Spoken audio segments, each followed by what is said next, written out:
Hello friends, welcome once again to Tech Cyber channel. So for today, I'm making a video on the requirements you need to apply for a graduate studies, right? Now, let's say you've now made a decision to apply for or to start the study abroad dream. Now, you're new in the system. You don't really know how the process works. Now, you ask yourself, what are the requirements I need? Like, people reach out to me, they'll be like, Andy, so what do I need to start preparing for? So that's what I'm gonna talk about today. Now, please take a moment, subscribe to my YouTube channel, like my videos. I'll really plead that when you watch the video, you like it, you comment. Yeah, you can share your ideas or your views, and it's gonna be respected actually. And please recommend the YouTube channel to your friends. When I was starting this studying abroad process, it became so overwhelming.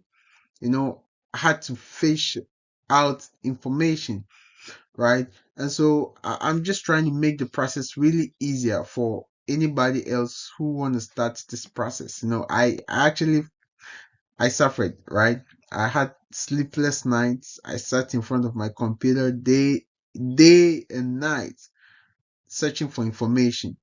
But I'm grateful to God for how far He's brought me.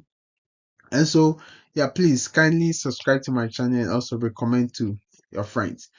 Also, I made a video on why, as an international student, with the little experience I have, I would want to recommend and advise any international student out there to apply for a STEM related program. It's really, really, really, really important. Please.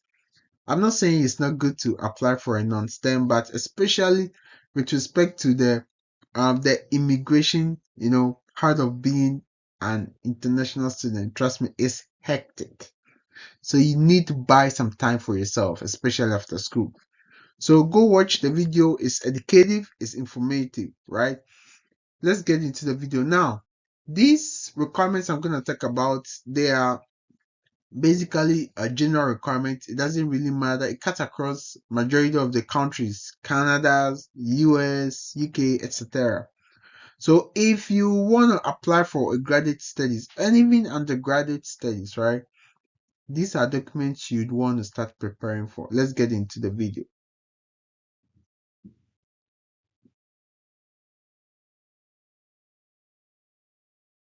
Right. So I'm going to talk about the admission periods. It's really important. I'm going to talk about transcripts.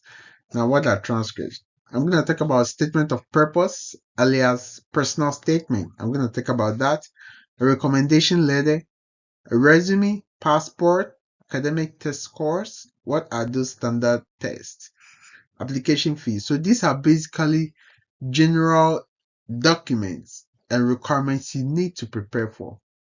Whether you like it or yes, you meet these stuff when you start applying for schools. So it's really important to know what you are to expect, right?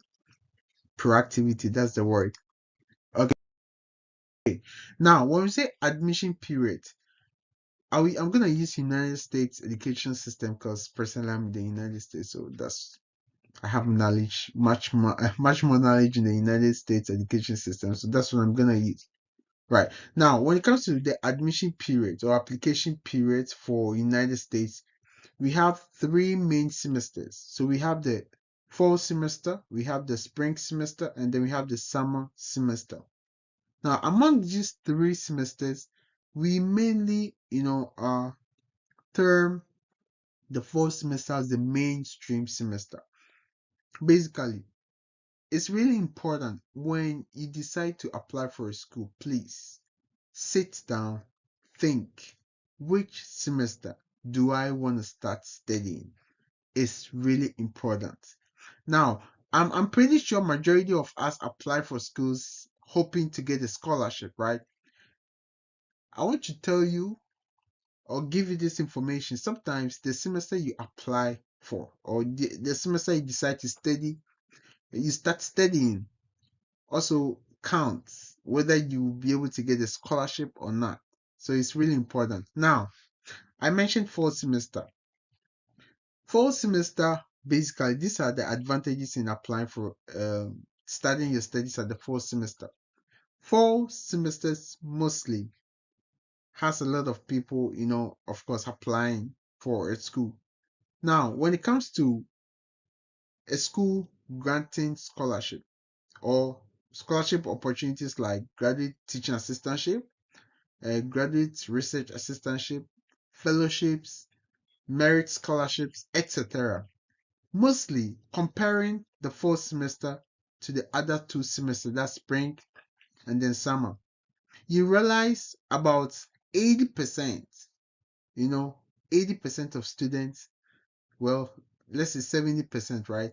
But majority of the students that apply for the fall semesters ends up getting these opportunities, these scholarship opportunities, as compared to the number of students that apply to the spring and then the summer, semesters. So that means that it's advisable if you can plan ahead. Make sure you sit down, you plan. I'm not saying it's not actually good to apply for a spring semester. It is. But basically, majority of the schools they make budgets for scholarships, right? And they share those budgets mostly during the fall semesters. And so I remember I was talking about this with a friend. He was like, after they've shared the scholarship opportunities to students who apply for the fall semester, the surplus is what they give to other students who apply for the spring semester. It could be true, because when you weigh or you compare both two semesters, you realize majority of the students that apply for the fall semesters ends up getting scholarship as compared to the spring. So it's really important, before you start applying, please consider. Ask yourself, which semester do I want to start studying? Now, once you realize or you're confident, or you're now the semester you want to study, then you start preparing towards it, right? It's really important. So that's the first thing. Now, the second thing is transcript. When we say transcripts, basically in simple terms, right? It says it's a document that comprises a detailed record of all the subjects a student has studied during being a high school level or your first degree or undergrad level. It comes with a various score or marks the student gains after every semester. So it's just a cumulative record of whatever you studied and then the marks you gained at the end of every studies. So that's a transcript. Now, when applying for a school, transcripts are the most important document you'll be required to submit. Now, let me quickly say this. Some schools, especially in the United States, will not allow you, the students, to upload your transcripts. Instead, it will ask you to let the school, your own school, for example, I studied at the University of Cape Coast, right? So there's some schools told me I need to allow the administration at UCC to upload my transcript or send my transcript to them. Some schools also, they are lenient enough, they'll tell you the student to upload an unofficial transcript. I'm just trying to say transcripts are really important. Now, some schools, it takes time for you to get your transcript, especially when you complete. So my advice, if you're in school right now, especially if you're about graduating from your first semester, and you have in mind that you want to apply for like a school abroad, you want to study abroad after your first degree. The moment you complete, don't wait till graduation. No. The moment you complete, go to your school's administration, request or make inquiries on how you can apply for your transcript. Because some schools, it takes time. I remember when I didn't apply for my transcripts, and when it was about 1 week for me to graduate, that's when I decided to apply for it. And it took some time. After graduation, I had to still wait for it. Now, if you don't want to be in the same situation, because sometimes opportunities come and you have to get your documents real quick and apply. Imagine you've gotten this wonderful opportunity and your transcript is not ready. What are you going to do? Right? So it's important, please, while you're in school, as soon as you complete, don't wait till you graduate or something. Just apply for your transcript. Your transcript is really important. And also, the transcript shows the strength, the academic strength of every student. Now, when let's say you're telling me you are applying for my school, right? I'm a head of a school. I have to make sure I'm admitting students that are good students, students that are in there to study. So if I check your records and I realize during your undergrad you had D, C, D, then let's say single B or something like that, there's no way I'll be happy to admit a student like that, because it shows you're not serious, right? So my advice, if you're in school right now, please take your studies serious, especially if you know, or like you wanna further your studies. Please take your studies serious. Don't waste time. It's quite unfortunate, majority of my friends, they completed and they cannot further the studies because in school some of them didn't take studies serious. And it's really sad. Right now, look at the situation in Ghana right now. Many people would want to travel. Imagine you want to travel, but your transcript, your results at the end of your first degree lower, or let's say even it's a fail. It's really difficult for you to get a school. So my advice is, please study hard. If you're in school, study hard. If you've already completed and you still want to pursue, please, as soon as possible, make sure you apply for a transcript. So transcript is really important, right? Now, statement of purpose, the almighty statement of purpose. You meet this. I remember when I completed high school, I wanted to travel to Sweden. No, that was in Finland. Yeah. I gained admission. Even in the process, that's when I first met statement of purpose. But at that time, it was called motivation statement or something like that. Now, when we say statement of purpose, what is it? Basically, you it's a document that um with which a student try to sell him or herself, you know, to the admission board or something of a school. Now, the school would have to review whatever you've written in there. Now, I've made a summary, right? I said your statement of purpose should include your previous or academic or work history. That is what personally, this is subjective, right? This is what personally, these are the steps I used in writing my statement of purpose. Anytime I'm supposed to write a statement of purpose, I follow these orders, right? I make sure I have in there my previous academic or work history, the experiences I have. It's really important. The second thing, preferred future profession.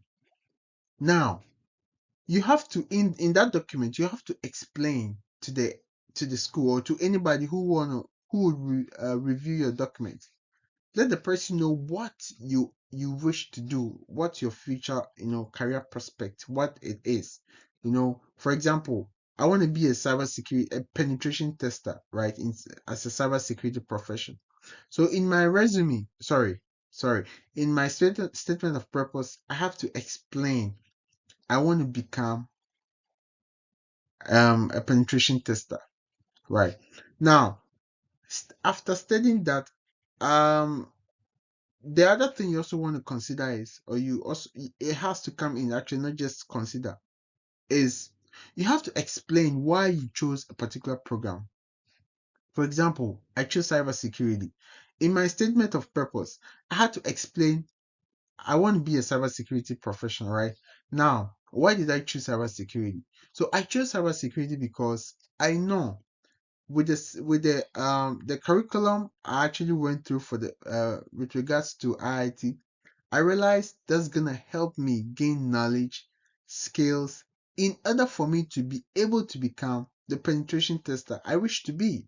So basically, you have to explain how the program you're choosing is gonna help you to succeed in becoming who you want to become in future. So that's also really important to state in the statement of purpose. Now, why did you choose a school, or why do you have to choose a school?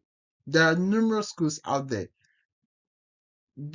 And the person who is reviewing your documents would be curious to know why you chose the school. So the trick is, you talk about your academic or work history first, right? Now you talk about what your dreams are, what you wish to pursue, or what profession you want to pursue in the future. After that, now the next thing you'd want to consider is, why did I choose this program? Now, how is this program going to have a positive impact in making my dreams come true? It's important to state that in that letter, right? Or statement of purpose, anyway. You have to state that. Now, how would the school you've chosen help you to be able to gain the knowledge in the field or the program you've chosen in order for you to be able to achieve your dreams? So you see, they are interconnected.